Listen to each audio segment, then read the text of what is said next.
victory to victory.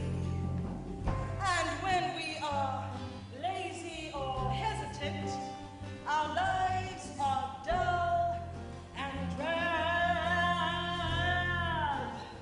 But when we determine to win, to conquer any difficulties, to accept any challenge, to build great lives, build your great life, well, then our days overflow. Our days overflow with the treasures of the heart, and we experience the joy. We experience the joy. We experience the joy of the greatest law. It's the law of life. It's the law of life. Come to the law of life. When we are deluded, it's as if we are dreaming. But when we are enlightened, it's as if we've awakened.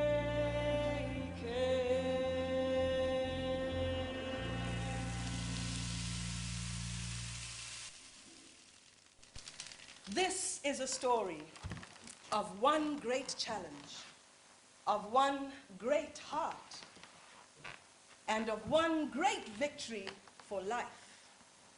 Kwasukesukela. Long, long ago, in the mountains lived a boy, in the snow mountains, and so he was called Snow Mountain. And this young man had devoted himself to seek out awakening from the dream of our current understanding. He sought the true path of enlightenment. He wanted to awaken to this path of enlightenment. He went into the mountains and devoted himself to deep meditation. He gathered nuts and ferns to nourish his body, wrapped himself in deer skin, and contemplated the true way. But this was a time when people saw the gods in everything. Well, if there was a fire that pulled up a forest in smoke, well, there was an angry god. And if the rivers gently flooded the fields with fertile silt, well, a kind god had fed the rice plants. And if the rocks tumbled from the mountains, well, a careless god had stumbled. But among these gods was one who stood on both sides, one who straddled the heavens, and his name was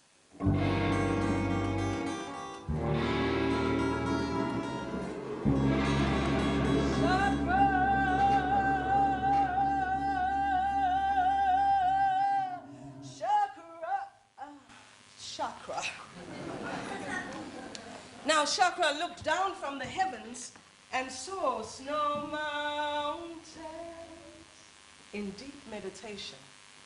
And he thought to himself, there are many who claim to seek enlightenment, but few continue their practice and in fact attain the true way. I wonder just how serious this young man is.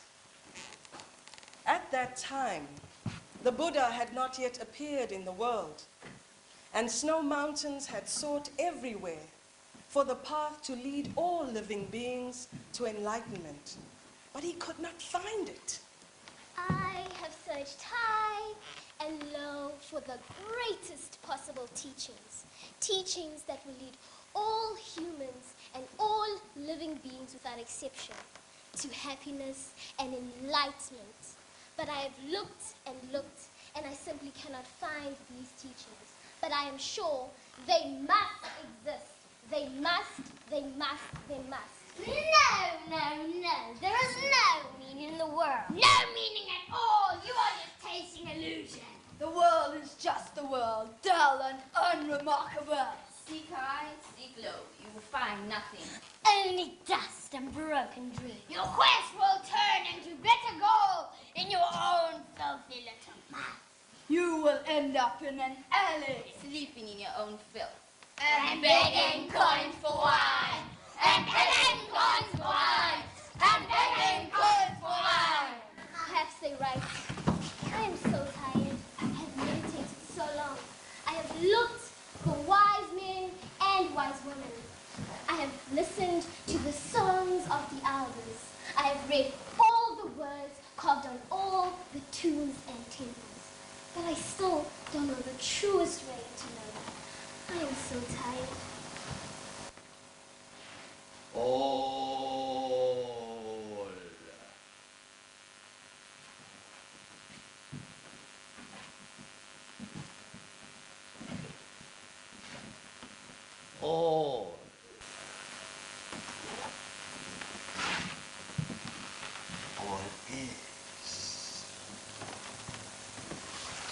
All is changeable.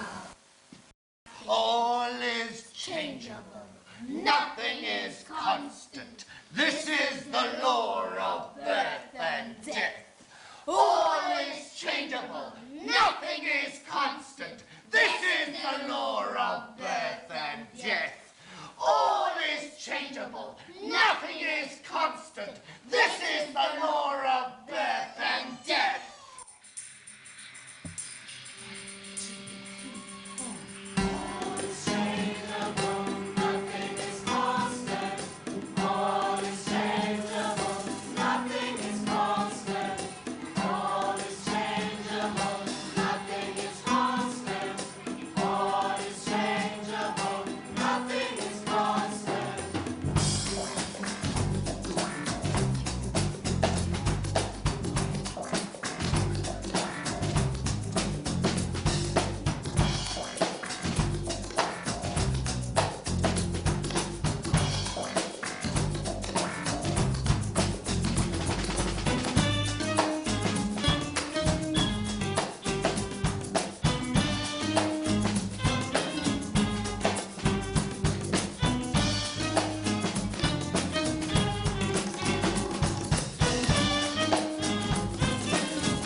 verse was definitely a teaching of the Buddha, and Snow Mountains was sure it could never have come from the mouth of a lowly demon.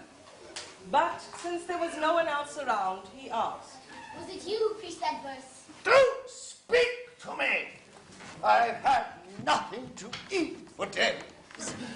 I'm starved and exhausted, almost out of my mind. I may have uttered some sort of nonsense in my dazed condition, but I can't even remember what it was. That may be so, but for me to hear only the first half of that verse is only like seeing half the moon, or obtaining half a jewel. It must have been you who preached that, so I beg of you, please teach me the remaining half. Sir, you are already enlightened. You should feel no resentment if you don't hear the rest of the verse. I'm dying of starvation. I haven't the strength to speak. Say no more to me! Could you teach me if you had something to eat? If I had something to eat, I might be able to. Well then, what kind of food would you like? Say no more. You would certainly be horrified if you knew what I ate. Besides, you would never be able to provide it. If you will just tell me what you want, I will try to find it for you.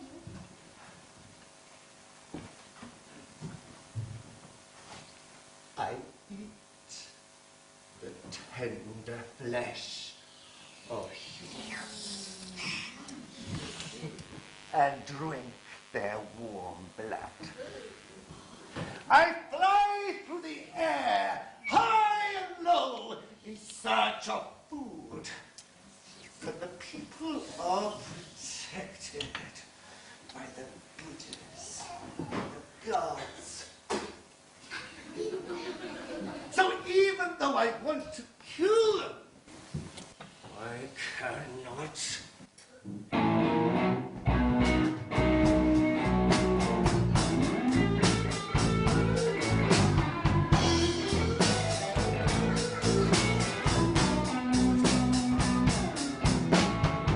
I've been dreaming of tender humans, raw flesh warm on the bone. But these gods have got me fuming, can't find no human alone. Every time it's looking hopeful, I'm about to close a deal. Some Buddhist god or angel steps in and ruins my meal. Hard time for demons when the Buddhist gods abound.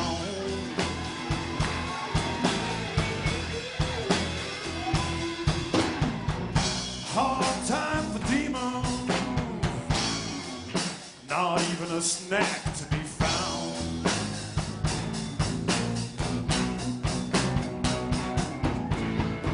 What I'd give some tender newborn, washed down with a pint of blood, and some heavenly goody two-shoes, gotta be a stick in the mud.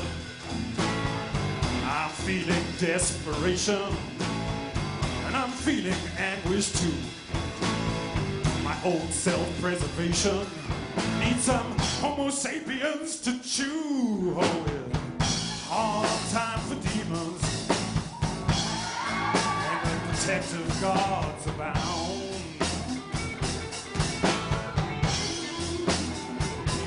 Yes, in hard time for demons, not even a snack to be found. Oh no, not even a snack to be found.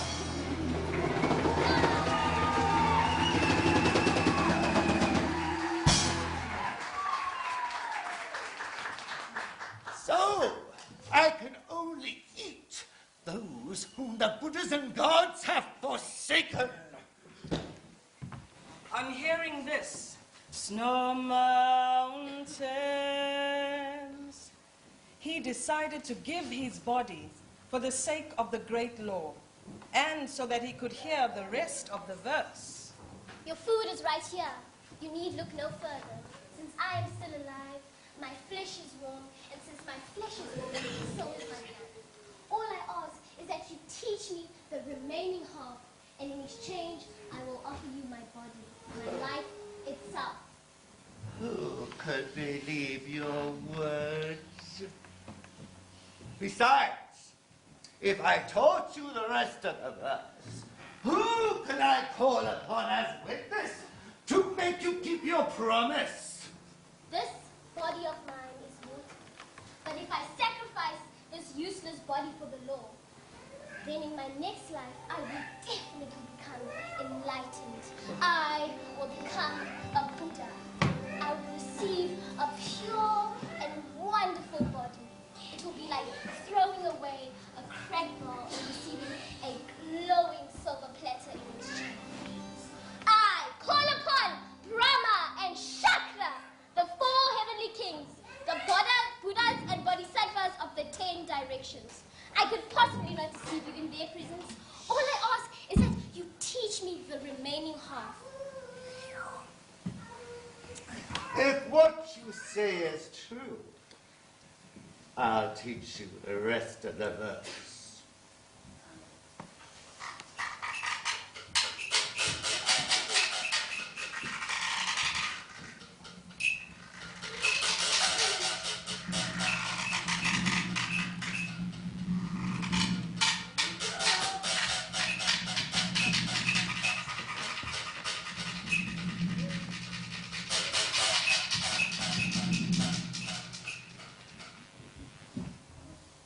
Breaking the cycle of birth and death, one enters the joy of nirvana. Extinguishing the cycle of birth and death, one enters the joy of nirvana. By extinguishing the cycle of birth and death, one enters the joy of nirvana. Extinguishing the cycle of birth and death, one enters the joy of nirvana.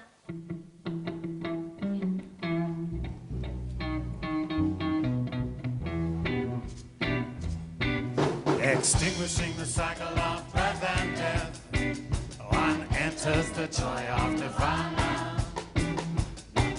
Extinguishing the cycle of birth and death, one enters the joy of nirvana. By promising a demon, my very last breath, I won this fray. It puts my heart at rest. Extinguishing the cycle of birth and death, one enters the joy of nirvana. Extinguishing the cycle of birth and death, one enters the joy of nirvana. I cannot say that I grasp what this means, but in time great joy will flow from this seed. Extinguishing the cycle of birth and death, one enters the joy of nirvana. Extinguishing the cycle of birth and death, one enters the joy of nirvana. I have spread this law, and now I offer my limbs. My life may end, but my victory begins. Extinguishing the cycle of birth and death, one enters the joy of nirvana. Extinguishing the cycle of birth and death, one enters the joy of nirvana. Extinguishing the cycle of birth and death, one enters the joy of nirvana.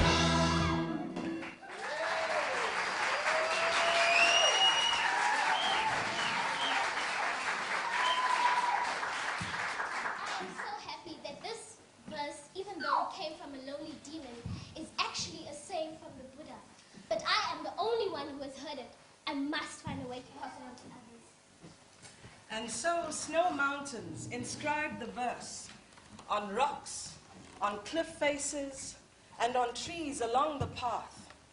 And he prayed that those who passed would see it, understand its meaning, and also finally enter the true way.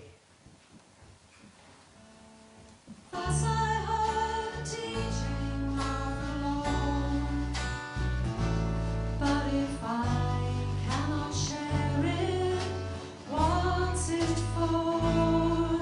There's so many crying and suffering who long to feel the joy its love can bring. Its wisdom and compassion fills my soul. As I reach out to you, I have one goal. For each and every creature to be free and dancing in the most great mystery. Thus I heard and thus I give and share. Thus I heard and thus I love and care. Thus I heard and thus my voice is strong. Thus I heard and thus I sing the song.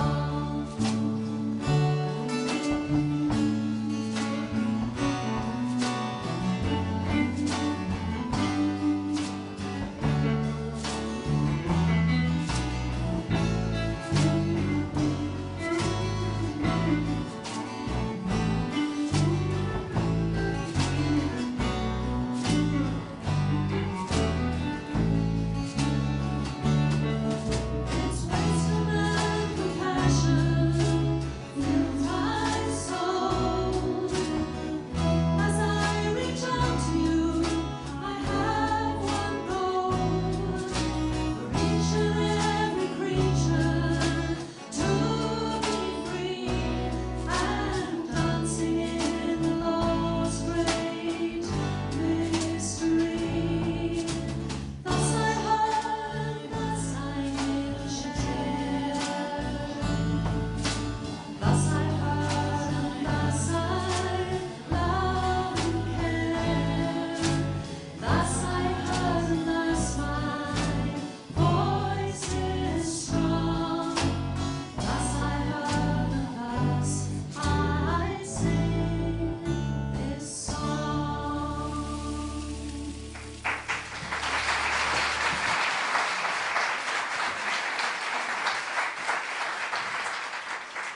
You must be crazy. You're throwing your life away. You thought it so profound, but has it saved you? Now you will die alone. No one will ever know of your sacrifice. You thought you were brave, but you're only stupid. Come on. Go, go.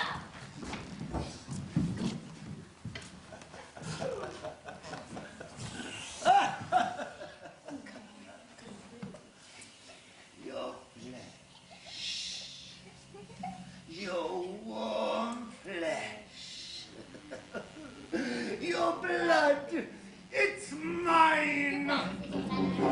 Where am I?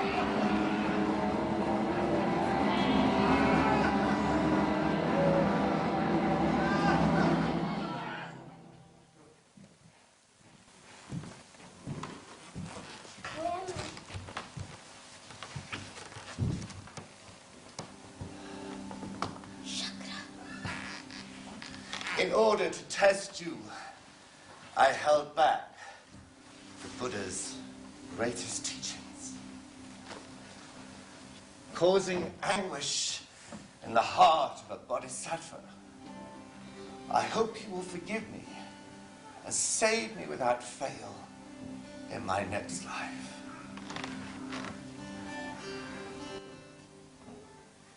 And so all the heavenly beings gathered round to praise Snow Mountain. Well done. Excellent. Well done. Excellent. Well done. Well done. Your courage will save many others. You have done a wonderful thing. The Buddha and Bodhisattva all praise you. You are a Buddha, a great Buddha. You have courage, great courage. You will open a path, a new path, a wondrous path.